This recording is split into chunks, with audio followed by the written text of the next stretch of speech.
So what we are going to do is to create a workflow based on a requirement that we have. So I'm going to show you a requirement that we need to work on, right? So I'll have a workflow decided, and we are going to simply create that workflow. So that workflow is simply this. So I'll take you through that first. So the workflow that you're going to create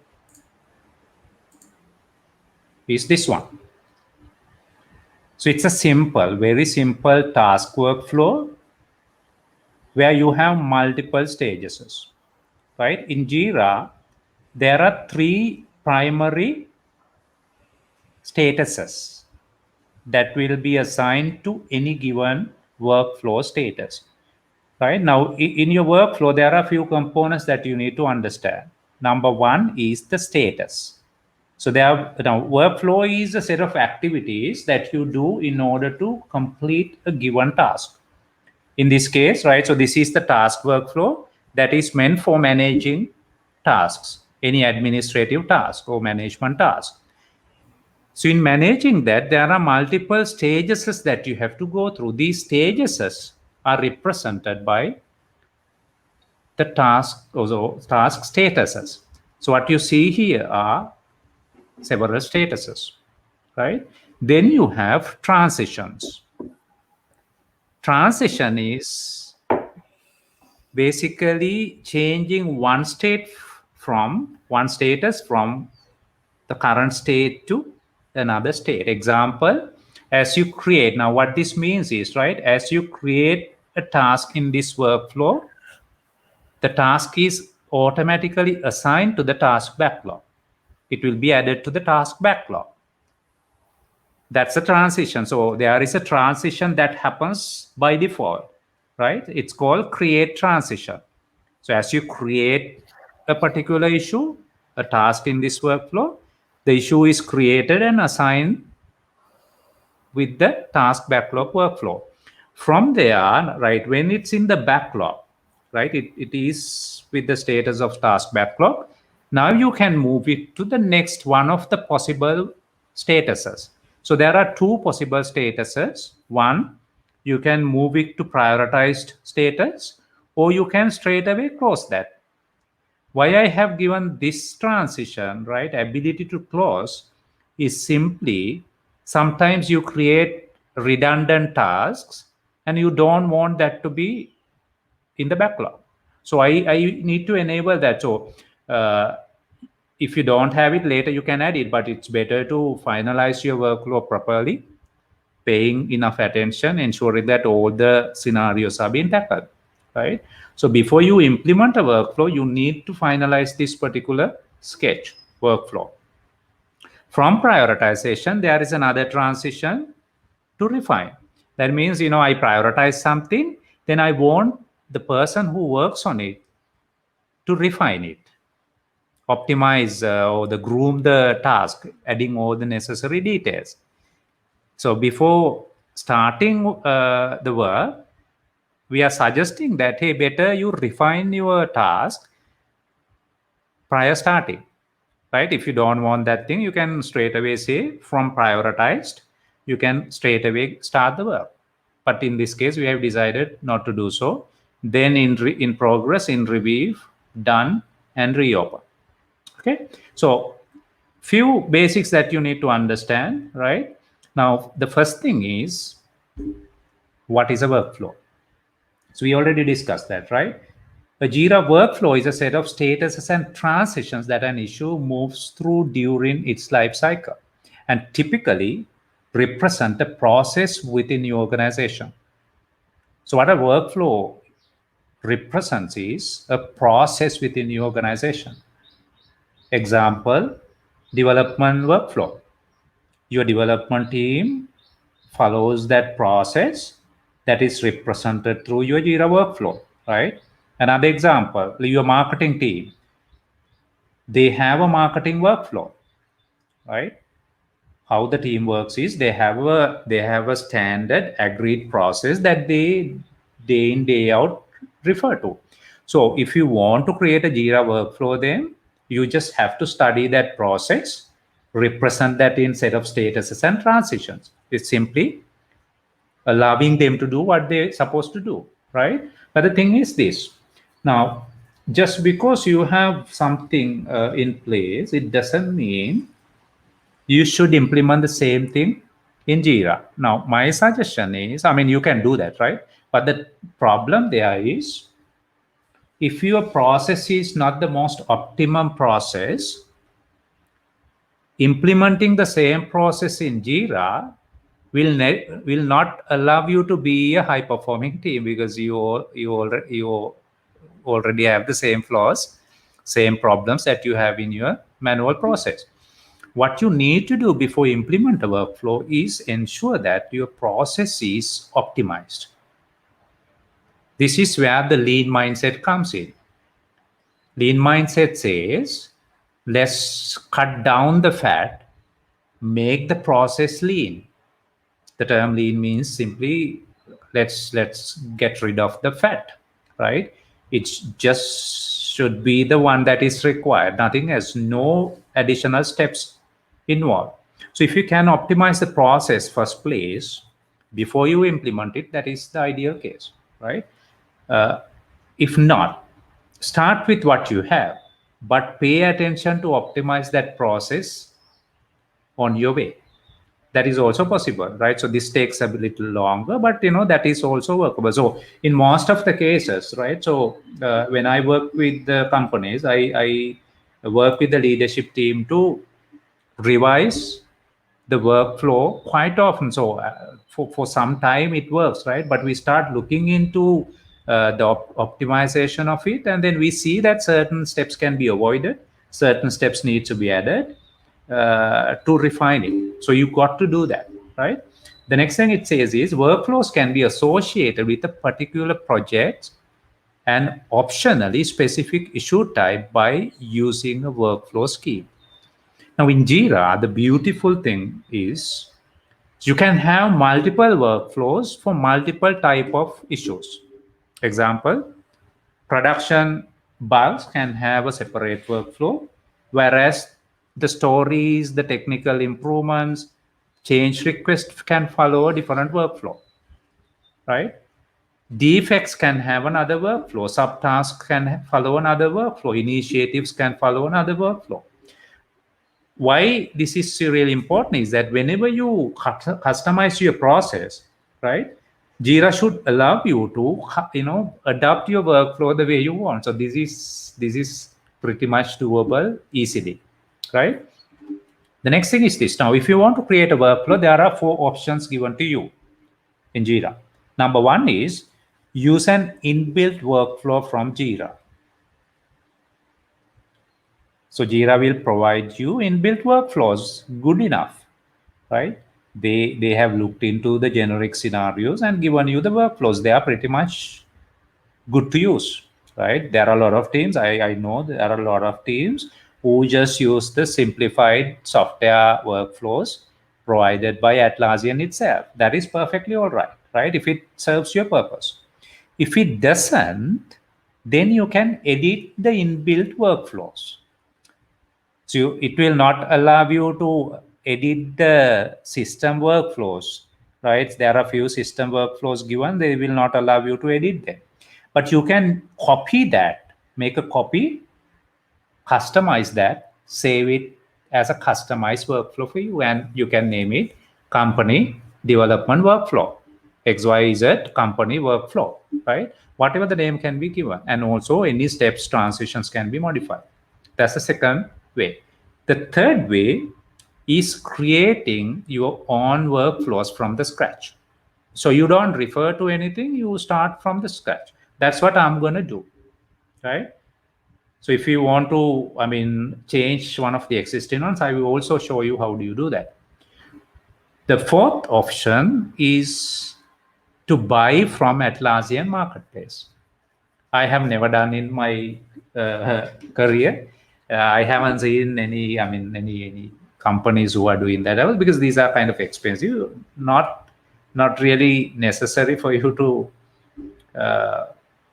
do that, right? Unless otherwise you want a very quick job where you don't have much time to optimize your process. You look for a best possible process that works for you, right? Example, if you want to purchase production bug tracking workflow, there will be workflows available in Atlassian, so you can actually look for that, right? Okay, so with that, let's go and try to implement this. Again, this is the task workflow that we are trying to create. It has several statuses, multiple transitions. You see the transitions with the arrows, right? So this will also have backward, right? Now, for example, when you are in review, when a particular task is under review, you should be able to reopen it, right? You see that it will go back here into in progress, or it can go back to prioritized status. So it's up to you to decide how it works, right? But so you need to have a workflow decider. Okay, so let's do that. I will also let you do the same thing as soon as I do that, right? So first let me create the very basic workflow. Once I do that, I will ask you to do the same workflow in your computer using your instance, right? So let's do this. This is how you do that. You click on this settings icon, select issues. As you click on issues, you are prompted with this screen. This is the issues setup setting screen, where anything and everything above the issues can be changed here, right? Whether it's the issue types, whether it's the permissions, whether it's the screens, all these can be changed here. So what we want to do is to create a workflow. So what you have to do is this, right? Again, just look at this. There are two things under the workflow menu here. One, workflows.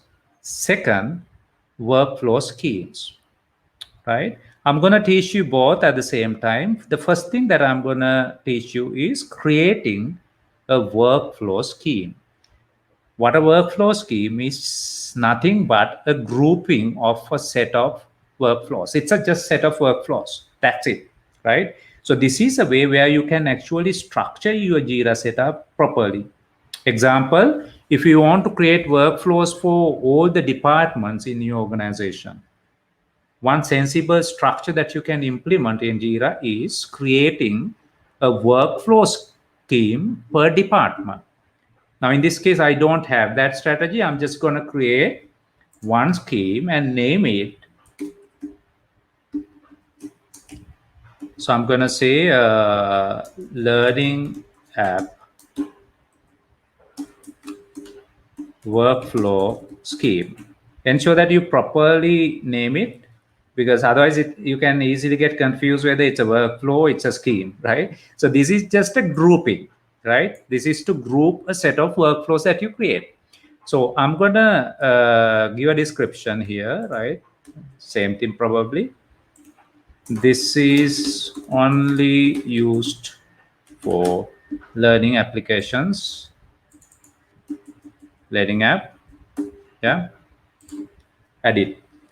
So the workflow scheme is added. You see that there is a by default, see, as you create a workflow, there is a default workflow, Jira Workflows. You can see what it is, right? It's simply this workflow. So I have to maximize this. Yes. So it has basic steps: open, resolved, closed, in progress, reopen, right? It allows you to open a ticket, start working on it, resolve it, or close it, right? And if you want to return it back to rework, you can also reopen it. Yeah. So I will not use that. I'm going to create my own workflow. Now, how I create a workflow? Go back here, workflows, click on add workflows, give a meaningful name. I'm going to say learning. I'll say LEAR, right? So that's the abbreviation used here. So you can change that because this is what the project abbreviation at this point. So I'm going to say LEAR general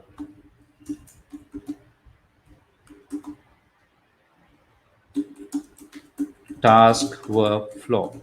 Oops, my bad.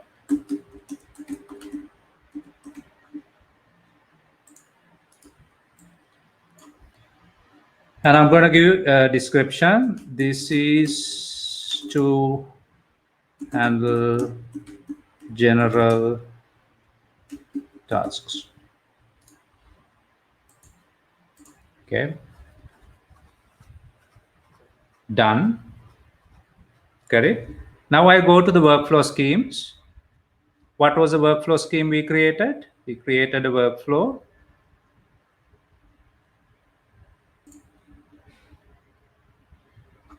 So I can search for it actually here. I'll say general. Oops.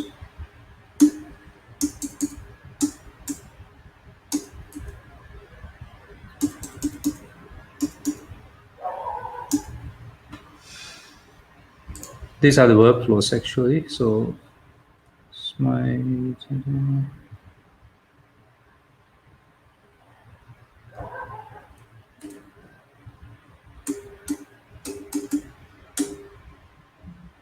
this one. No. This is. It's not used at the moment actually. Yeah.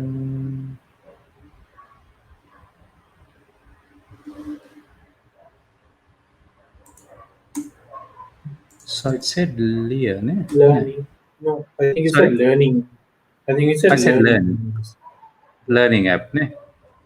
Yeah, something like that is Learning. Yeah, this one, right? This one. Yeah. So I have to just edit it. Go here. Then you see here, right? Now, as and when you create a workflow, you just need to add that workflow into the scheme, right? The workflow I created is, that's where I said layer. So it will be highlighted when you search for it, right? So this is the one I created. I simply select it. So we haven't done anything, right? So we just created the workflow. So when you create the workflow, you need to map out a particular issue type or multiple issue types, right? At the moment, I just want the task to be going through this workflow, nothing else. So I simply select the task, right? Now what happens is it's done. It's basically added to this workflow, right? Now I'll go back to the workflow. As you create a workflow, when it's not assigned to any project, it will appear under inactive workflow, right? So let me search for that. Clear.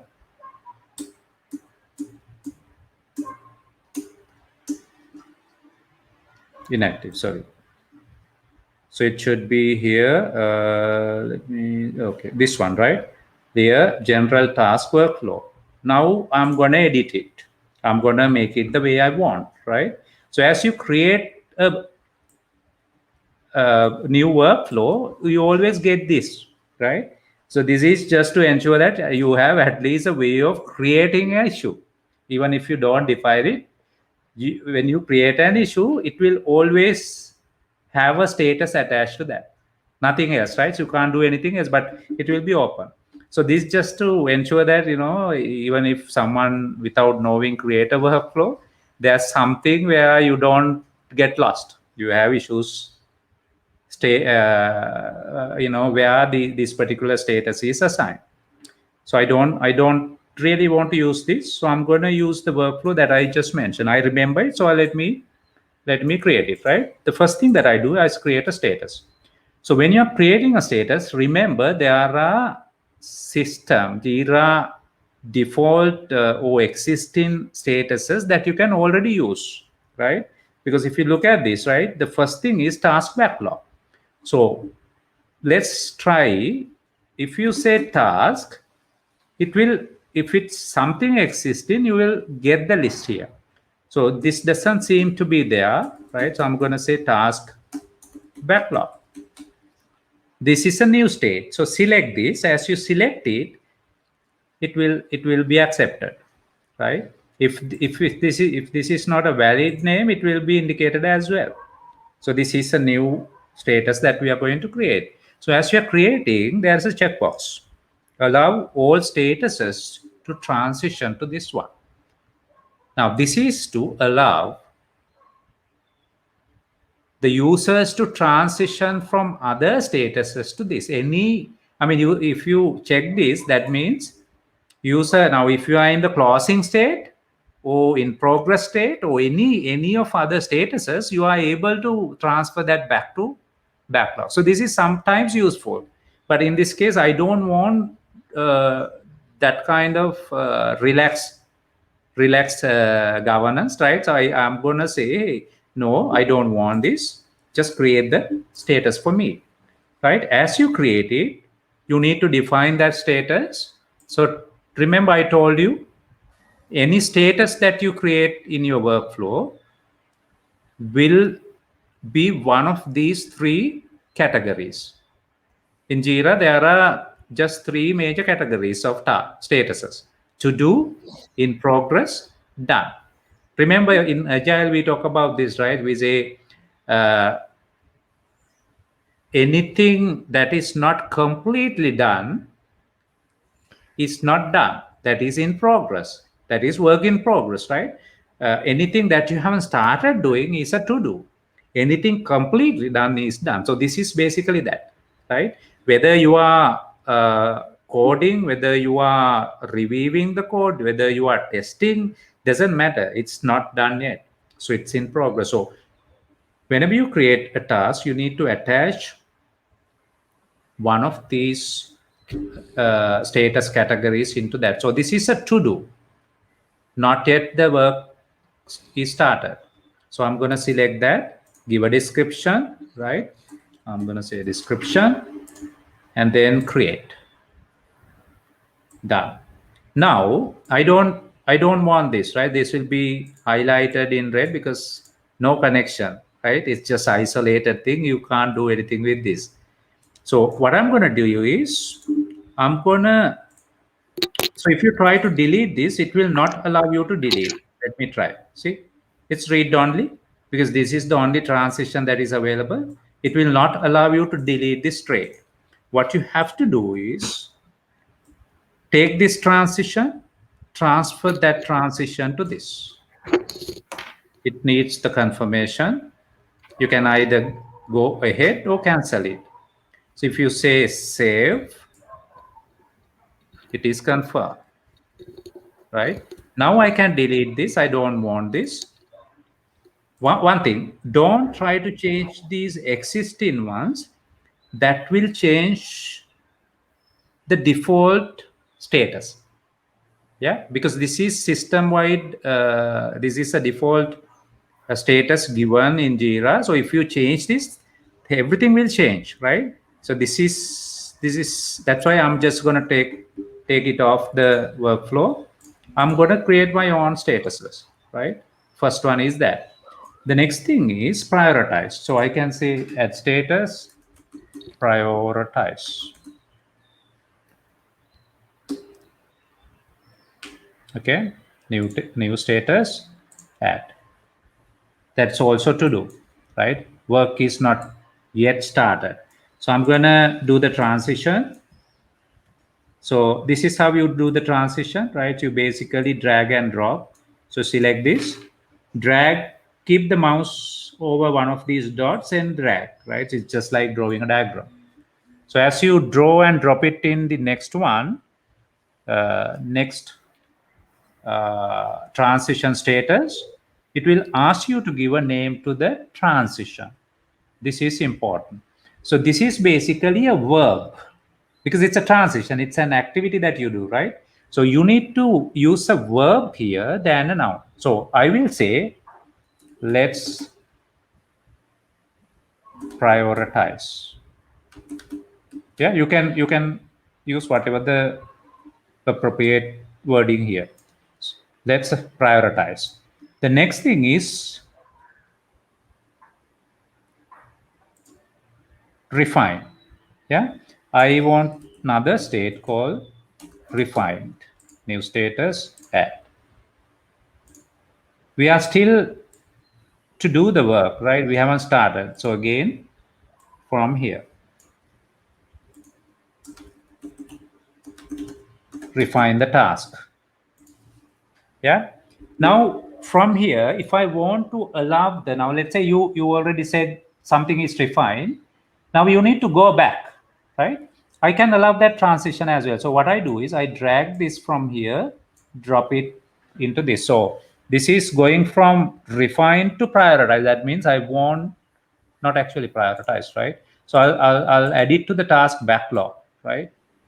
So, oh, even here, yeah. So I can say, I'll say deprioritized, right? Maybe not enough information given, right? So I'm going to say deprioritize, yeah. And whenever you are ready, you can again say refine. From refine, you can actually start the work. So this will have all the task being refined. Now I'm going to say in progress. Now this is, see, this is an existing, there are a lot of things under this, so in progress. So I will just select that. So it's not a new status that I add into the system. Yeah, click this. It's since it's defined, you really didn't have to say whether it's to do, in progress, or done. Blue color statuses represent in progress statuses, right? So I drag this and drop it here, make it start working. Right now, work started. While you are working on this, if you want to allow refinement, you can do that, right? So I'll say further refine. Yeah, so this is just to allow, if you feel like this is not refined enough, you're not going to keep it in the in progress column. You're going to send it back to the refined column, asking the team to refine it further. Yeah, so this way, you what you do is you create the absolute essential transparency. Just keeping 10 tickets, you are not going to wonder what is groomed, what is not. As soon as you realize that something is not ready to proceed, not good enough information provided, you're going to send it back to refine column, or even back to here, right? Task backlog. I will not do that for now. So from here, I want to send it to review. I'll say, now this is done. I want it to be reviewed by my manager. Okay. So I'll do that transition here in review it. It's always a verb because that's something that you do activity do. From here, you can make it done, right? Add a task, say done. It's already available. I'm just going to pick it. So the done statuses will be green, right? So there are three color schemes used. So why this will allow the users to distinguish these three different types of work, right? So there can be different statuses under this category. So I'm going to say complete work. And also, in addition to this, I want to allow, right? So if you look at this, actually, you can just represent the same thing, right? So from task backlog, also from other things, there's a close icon, close status. So let me enable that. I'm going to create the status clause that is also available. There are two things, closed or clause. It's almost the same thing, right? So I'll say clause. That's a done status as well, right? So I should allow the users to close the items from the backlog, right? So later we will discuss different screens that you can mention here, right? But at the moment, I'm going to say close the issue. You can say different reasons why you close, whether it's a duplicate reason, it's a redundant issue, not able to solve, things like that, right? The next transition is from in progress to close and from in review to close. So I'll enable those transitions as well. All what you do is drag and drop, close, in review to close. I'll simply say the same. All right. What else? And you have a reopen status from in progress. See what happens from in progress. In review, you can reopen the task and send them back to the prioritized column or in progress column. Yeah. So let's do this. In review, from here you can send it to so you have to have another status actually. Reopen, I'd say reopened here. That's again to do column, to do status, right? So I'm gonna send it back here. Reopen, and from there I can send it back to the backlog, right? From here.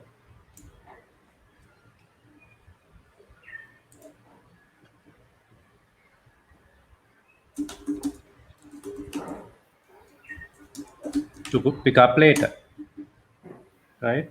Or whatever the reasons, right? So I'm just saying that from here you can also send it back to in progress. Sorry. You can actually do it directly as well, right? But if you want to do it through this, you can do that. Reopen, rework. I'm saying rework. So this is pretty much what we want. So we have basically created the workflow, right? So it's already saved. The settings are saved automatically. So when you look at this screen, you see the property, the workflow property window here, right? So if you select a transition or a status, this is appeared here. Yeah. So this is to edit it. If you want, you can go back and edit it. If you select the transition, there are 5 options given to you. These are the things that you can change in terms of a transition. So we will get back to them later. But now what we want is to complete this workflow. We are done with that. Then any questions on this before we move on? Are we good here? Yeah. Yes, Leo. Okay. Yeah, I good. like it. So no questions. So maybe we are still at the basics, right? So let's move on. If you want to ask any question, don't worry.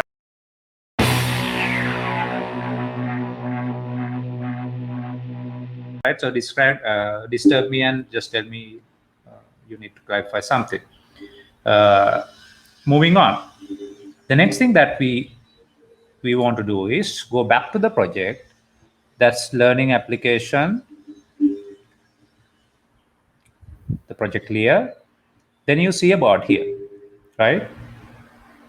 So in order to use that workflow, you need to create a bot. Now, before that, what you have to do is you create a workflow. You need to apply that workflow to a project, right? Now, if you go to that the workflow thing, it will be listed under inactive workflows. That essentially means this is not used by any project so far, right? It will be here. Now what we are going to do is to apply that into this particular project. It's pretty straightforward, right? So you go to the project settings.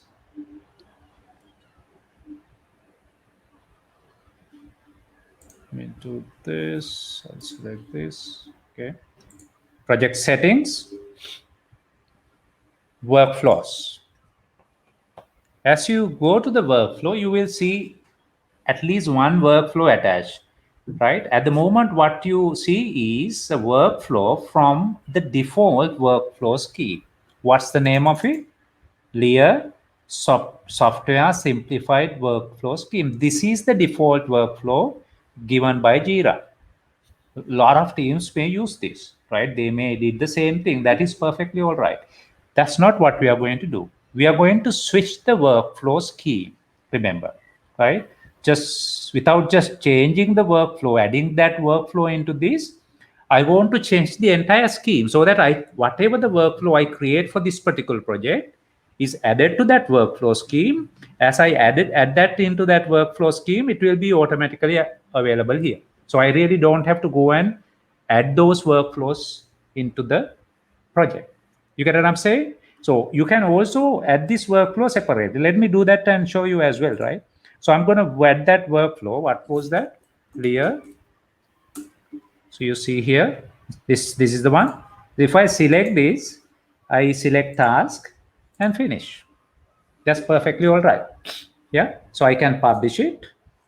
This workflow is available. Yeah. This workflow is now available under this workflow scheme. But that's not what I want to do. I want to switch to the workflow scheme that we created. So how do you do that? Click on switch scheme. Select the workflow that scheme that we created. So we created learning application workflow scheme. Simply select that. As you select it, you see the same workflow here, right? So at the moment, you have a default workflow, which is used by these issue types.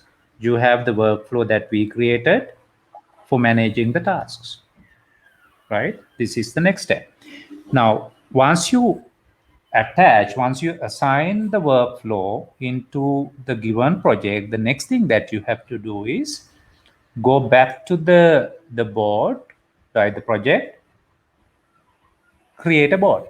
Now, this workflow needs to be represented in a visual way, right? Allowing the team to work on that workflow. So this is what the Jira boards do. Jira boards allow you to make use of an existing workflow and anyone use that workflow to get the work done. So this is what we are going to do. Now, in terms of doing that,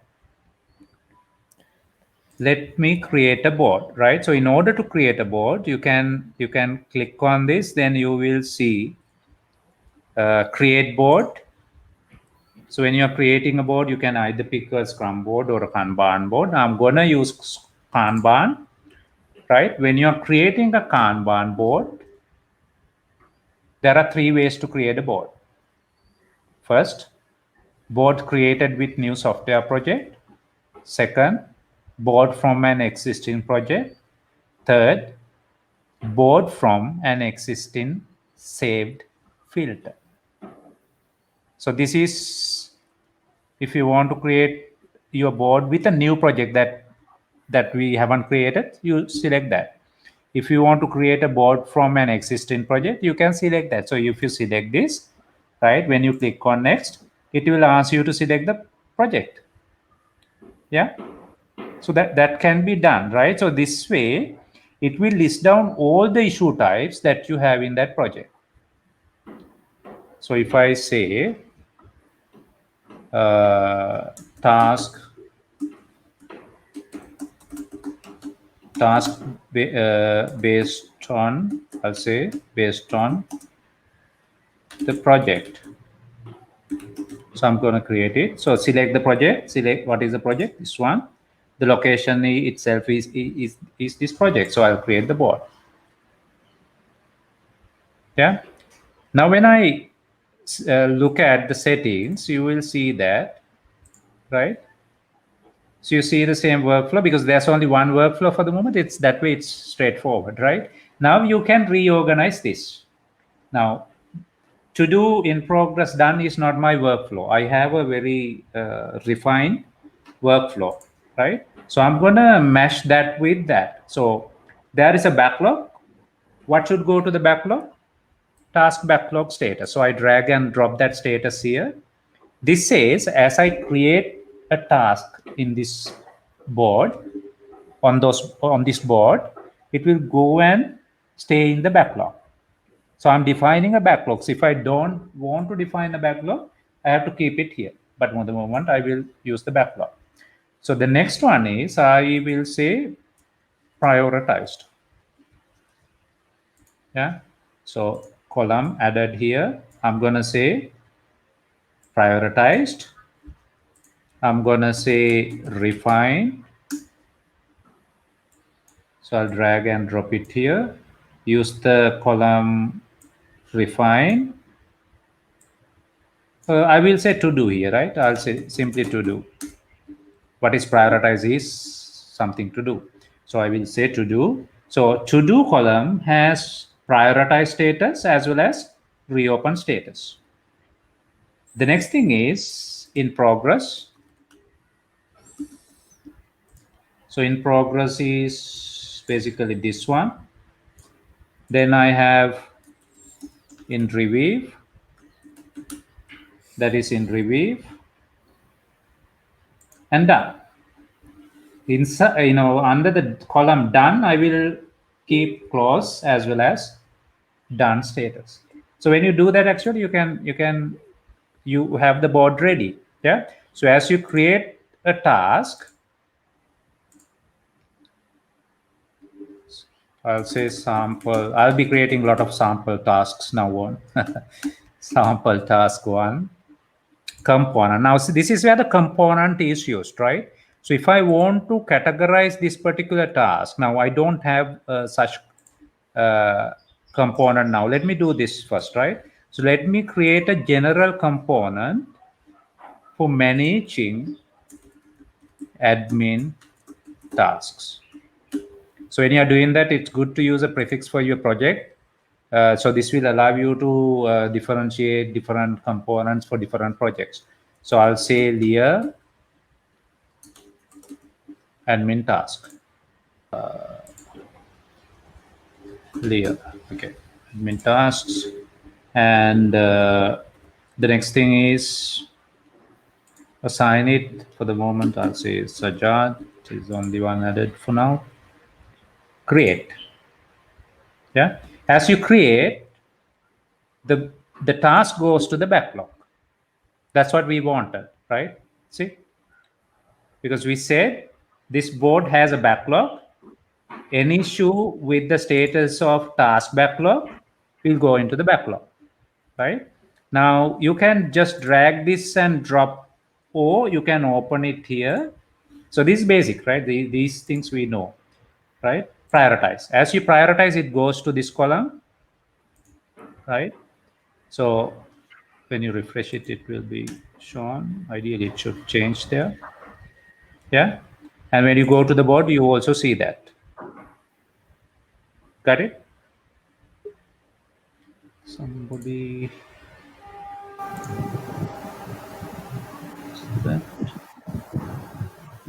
Chatura, you dropped? Sorry, I didn't notice.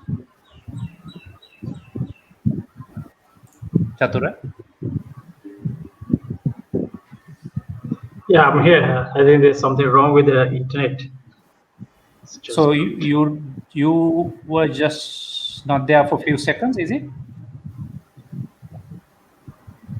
How long were you? I think I can't hear you. Let me switch back to another internet source. Just give me 1 minute, please.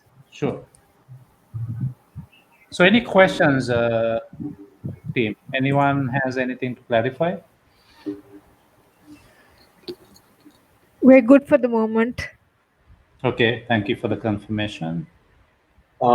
Just to clarify, it appears that you cannot create a hierarchy of components, right? Like let's say I saw the naming mechanisms you had mentioned, desktop application, billing, desktop application administration. You can't create a top hierarchy of desktop application as a component and then create child components separately, isn't it?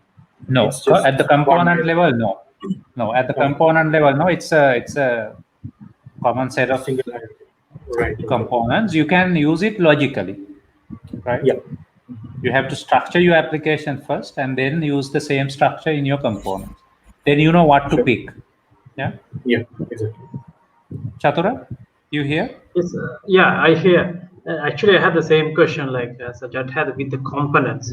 So why it's so important to pick component? Because we have a scheme. Yeah. So we have a scheme, right? So we have a scheme and then the workflow. So it comes under a kind of a stream. So Yeah. I saw that you are picking up the components. So in the Jira, so why the components is important? Okay. Components is nothing to do with the workflows. It is to do with the organization of your issues, right? Let's say you have 1,000 issues, right? Now these thousand issues should be structured such a way you know, okay, where these different issues are belonging to. So that's where I said, my desktop application is broken down into different categories, right? So that when I create a issue, I know whether it's an authorization related issue or it's a payment related issue. You get what I'm saying? So this, I'll Okay, show okay. you it now. Yeah. Now, let me do one thing, right? So I'm gonna show you how you can further structure, configure this particular board. So I'll get the presentation again here. So in a nutshell, so when supposing that we have like set of components already with us, so those have been defined, and when we are going along with the project, if there's any more comes under the project, and we can add as a component for easy recognize. Easy That's to correct, recognize. Chatur. Yes, So that's correct. it just like if it's if there's a server error, so we can add it as server error. Yep. Yeah, got it. Yes. So that way, I mean, if you want to search for all the server errors, right, that you have got for the last 6 months, you can simply search for that component. Comfort. Okay, good. Get what I'm That's saying? I'll smart. get into that Yeah. and show you how exactly it's used as well. So it's a so useful capability overlooked by the teams, right? That's why I said most of the teams use epics for that purpose. Epic has to be a very specific user requirement, right? So I see epics are being created for production Yeah. bugs. Epics are created for defects, right? So they just use it as a bucket. So instead, you use components for that categorization. Yeah. Okay. Thank you for the question. Right. So let's move on.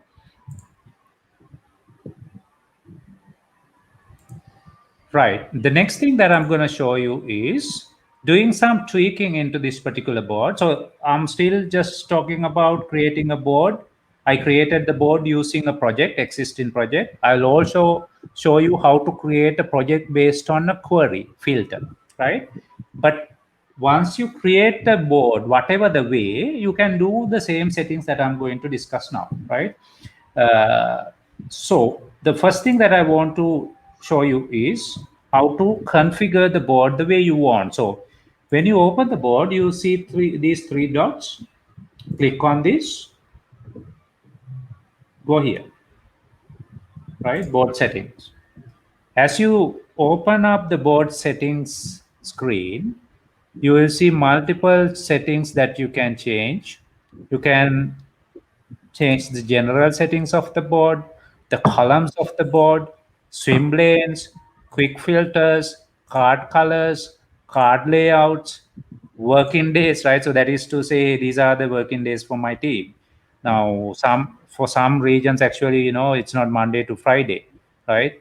It's Sunday to Thursday, right? Or I mean, it can change. So based on what you want to implement, you can simply say these are my working days.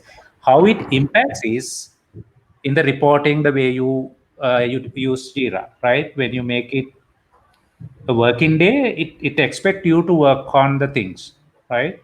To generate reports like the burn down, the accumulated, the cumulative flow diagram, etc. Yeah. Then you have issue detailed, right? What should be in the details? Roadmap. Roadmap is now okay. This was a beta until the last week. Now actually they have made it a public version.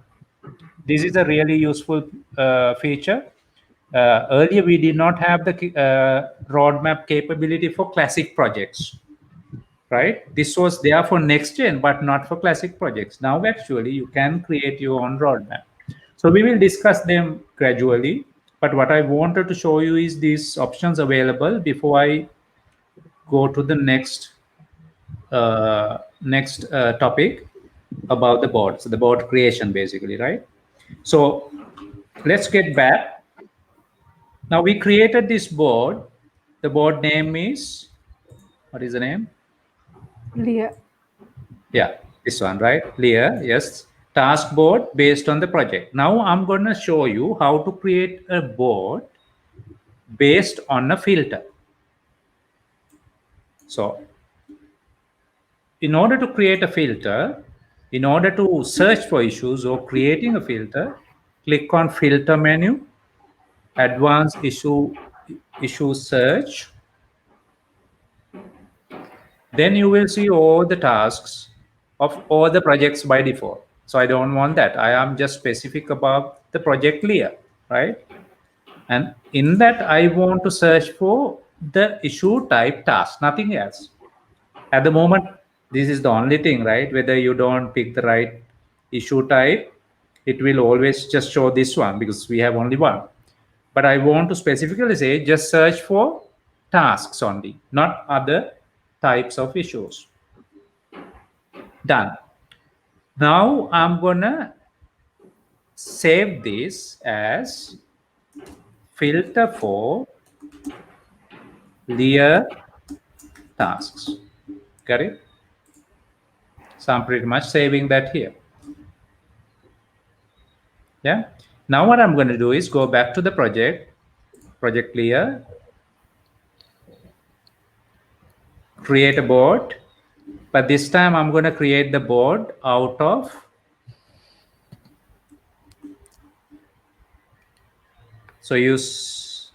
create a Kanban board. I'm going to create the board using an existing saved filter. So third option. Earlier we used the second option, right? Same way you can use the first one. That is if you don't have a project already. Yeah. But we had a project, so we use the second option. Now we are going to use the third option, that is using an existing saved filter. So when you click this next button, you will be asked to create a name. I mention a name. I'll say layer tasks based on a query. This is just for us to know it is based on a query, right? Now I need to select the query. So it was, if you type layer, filter for layer tasks. Got it? Select that. And then you have to select the location. It's a mandatory field. So I'm going to select the project layer, and this button gets enabled. Create the board.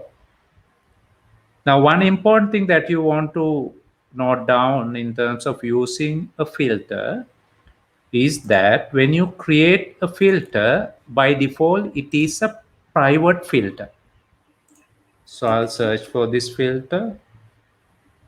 You see the filter? Yeah. So this one, do you see that it's a private filter? What it means is it's only accessible by me, no one else. When it's private, it's just private to me. No one else can access it.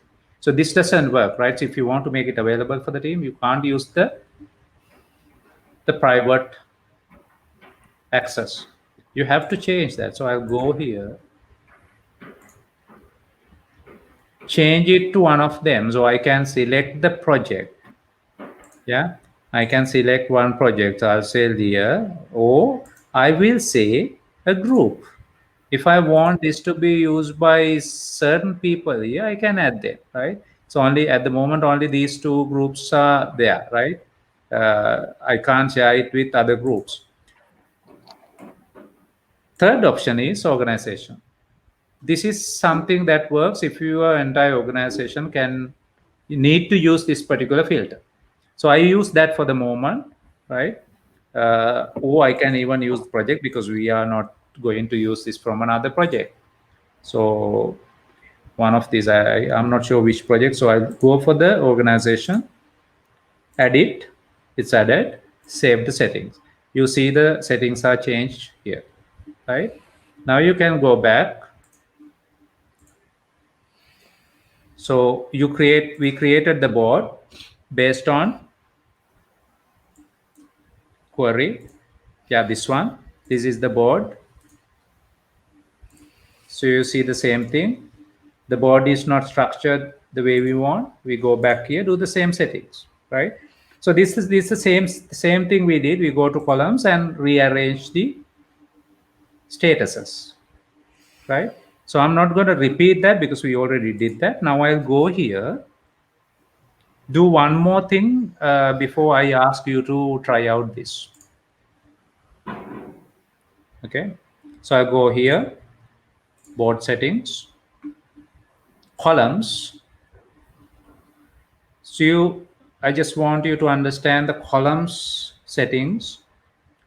So there are a few options for you. Column constraint, right? That is basically if you want to put a constraint saying this is, I mean, we are not healthy. So some sort of indication whether we are a healthy team or not, right? So I'll use the issue count as a constraint and I will define a work in progress limit. Having 3-member team, I will simply say only 3 things. It's not to do, no? In progress. So in progress, this is in review. Yeah. I'll say minimum, there's no minimum limit. I'll say maximum limit. 3. Okay. If I want to say a minimum limit, I can also say 1. At least 1 item should be there always in the in progress column. So when I do this, what happens is, can you see? Now the task is here, right? When you don't have anything here, this is a constraint because we have said at least you have to have 1 task in the in progress column. So when you don't have something, it will visually indicate that, hey team, look into this. We need at least minimum of 1 task here. That means someone should be working in progress on something, right? So if you can also define a maximum limit, right? So how you transition is dragging and drop. You know that, right? Now that highlighting is gone because we have 1 task here. I will clone. Now another thing that I do is I create few things here. I will clone this, right? Create a clone. Clone is a way of copying your task. Just for demonstration. Yeah. So go to the Kanban board. So your clone is in the backlog. So we'll take them here. So I'm going to open this again. Clone this one more time. Actually, two more time. Well, oops, what did I say? Clone or create issue?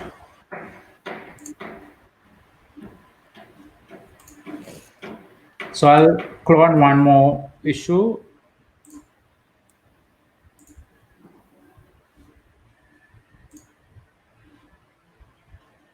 Done, right? So going to the backlog, I can see all these 3 cloned issues.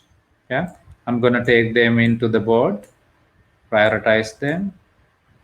Yes, going into the board, transferring them here,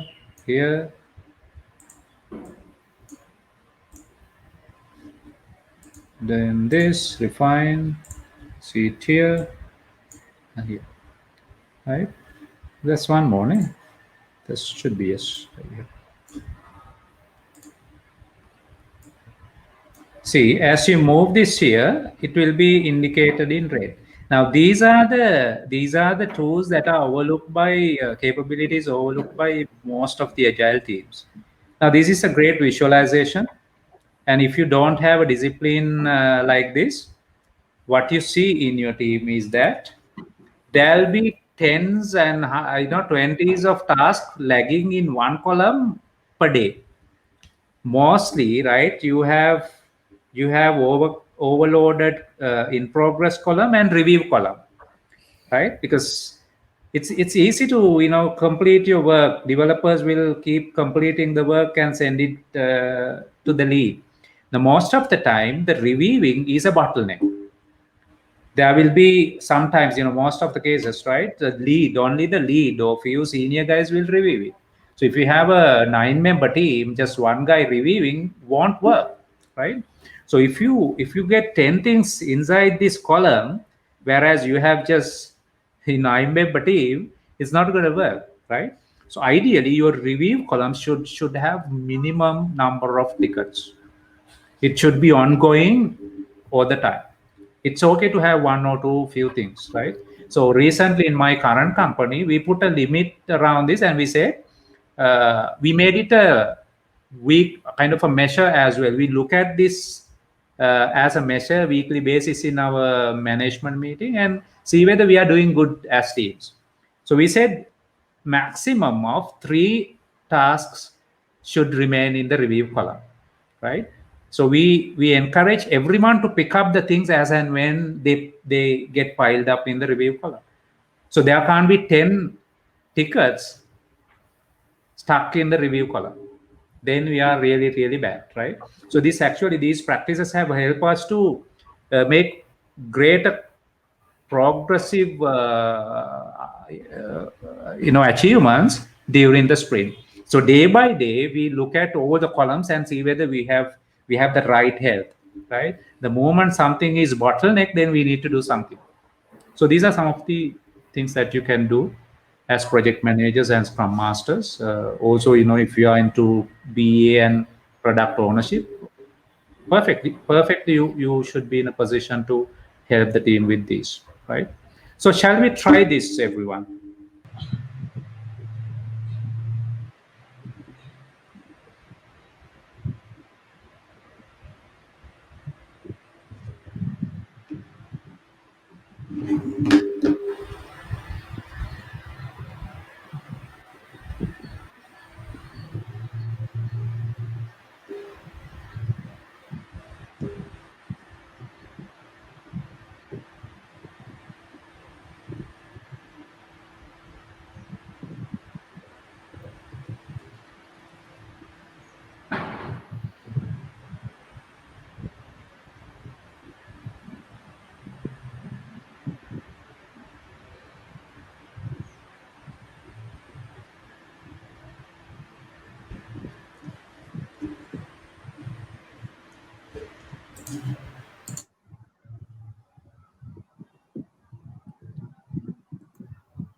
So the next thing that I want to quickly show you is this, right? Do you see it clearly? Yeah. Okay. So this is about the workflow, right? Now, in terms of transitions, there are 5 configurations that you can do, right? So we are not going to work on everything because they are kind of advanced ones at this point. In the last session, I will again touch. So what I want you to do is to, once you learn what we discussed today, go back, play around with the workflows, then come back. So you have much better insights and knowledge that you have gained, and also experience working on few workflows, just doing the basic stuff, right? Once you know that, actually it makes more sense for us to discuss these 4 things actually, right? One is the conditions. Now in a workflow, imagine this situation, right? Now you have the task workflow, whereas certain transitions should only do by the managers, right? Example, closing an issue, taking the task to done. I'm just saying, right? So they are not like universal rules. uh, so your team might say, hey, your manager might say, I would like to close, no one else, right? So you can also say team leads also can close, but other users shouldn't be able to close the issues, right? So in this case, uh, can you guys go on mute if you don't mind? Unmute it when you want to talk. Yep, thank you. So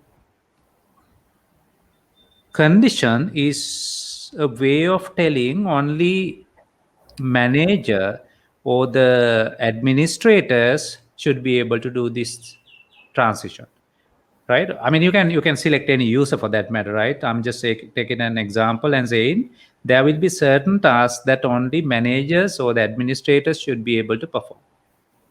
Got it? That's one. Now also you can say, when it comes to a transition like let's say review, it, any lead should be able to review as well. So it's administrators, leads, and any other user that you pick. So that is where the conditions will be used. It's an extremely useful tool for you to customize the workflows, avoiding lot of confusion, right? And also implementing a bit of governance and proper structure. So the second thing is the validation, right? Validation. So you know what a validator is, right? So before you doing something, you can ask a reason, right? If this reason is entered, then you allow the validation. If the user, now example, when you're closing an issue, right? So in this case, what it says is any issue should be, any state should be able to move into on hold. So if we are in progress in construction, from construction you can transition the issue on into on hold. Now it's just that the validation says you have to enter a reason. That's it. That's the validation we have put. So you can also implement various other validations, checking something up as a prerequisite. So if that prerequisite is met, only you will allow that transition, right? So this is another useful configuration. Third thing is post function. Post functions are configurations that will allow you to do something as soon as you complete the transition. Example, uh, think of the workflow we created, task workflow. As soon as you start, you transition the thing to in review. From in progress, you are moving the task to in review. You can create a post function, whereas you create a subtask for the person who needs to do the review and assign it to him. If it's your lead, you can say, hey, create this subtask saying review this particular task, assign it to the person. So this is another way of configuring your workflow in a much more effective way, right? So in that case, you need not do a Slack message and remind the person.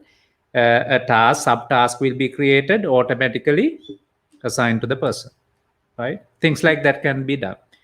The fourth one is a trigger, right? So trigger is used to automate the workflow. Example, you can say, as you complete this, as you do this particular task in your workflow, trigger this particular transition. Correct? In certain cases, this is useful as well. Example, if you let's say if you complete the work, right, and then put it to the in review column, in review state, you can trigger another transition, say do this, right? In our example, you can't think of that, right? So in this case, what it does is, right, from investigation to in construction, there is a trigger we have created, automate transition when supply ships materials, right? So this particular transition is automated as the suppliers ships the materials. So these are advanced configurations that are mostly used by the teams as well. If used appropriately, actually this can save a lot of energy, lot of time, enhancing your experience as a user. Got it? So let's go back to the workflow. The workflow we created is here. You can see that this one. So if you want to customize this workflow, edit this workflow, all what you have to do is click on edit, right?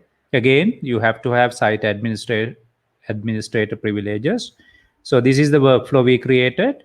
Now what we are going to do is to create a condition, right? Now I just want to say only administrators should be able to do this transition. Everything else is possible by anyone who has access to the project. So if I want to do a condition, I click on the transition and then click here, conditions.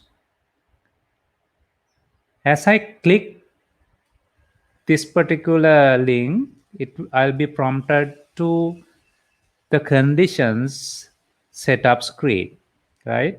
So you say transition complete work. It shows what the transition is. You are saying from review to done. At the moment, no conditions, right? I can simply click on add condition, look for any of these options. See, there are multiple things that you can use for conditioning, right? So you can say always false condition, this condition always false, right? So that means you are not going to kind of allow that. Book transition until approval, right? So there are different things. Let's not get confused. I'm just going to use one thing. I'm going to say user is in group, right? See, so there are things, right? User is in any project role. So I will use that. Now what this says is that condition checks whether I am in one of the project related roles. So at the moment we did not look into it. Let's see what happens when I select this, right? So I'll select this add. Now I need to select one of the available project roles. So these are the project roles. So if I say I have to be an admin, right? I'm already a site admin, right? But I don't know what is the project role given to me so far. So I can be the site admin, but still I can be just a developer for this particular project, right? So I'll say if I have to do this transition, I have to be a site administrator. Edit, save it. Got it? Done. Now once you do that change, you have to publish your draft. When you are publishing, remember, it's always good to make a backup, right? You say yes. A copy of the existing workflow will be saved. In case something goes wrong, you can roll back to that. Okay. So I saved the workflow. Now I go back here, learning app, go to the project settings, go to the project settings, people. I'm not being added here, right? Now this will be a problem. Now I will not be able to do that transition. I'll show you.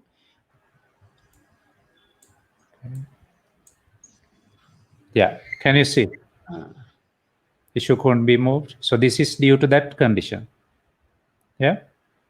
So you might not have permission. Now I'm a site admin, right? This is my Jira instance, but still I can't do anything because my workflow condition for this transition says I have to be a project admin to do this transition. So this is a nice feature to have that governance. Don't otherwise, you start blaming people for doing wrong transitioning, right? And if something is not ready, that shouldn't be moved to done. So this is kind of a governance that you can implement at times. It's not always necessary for someone outside to do that, but within the team you can implement that discipline. Yeah. So that's that, right? Now if I go back here, if I go back to the project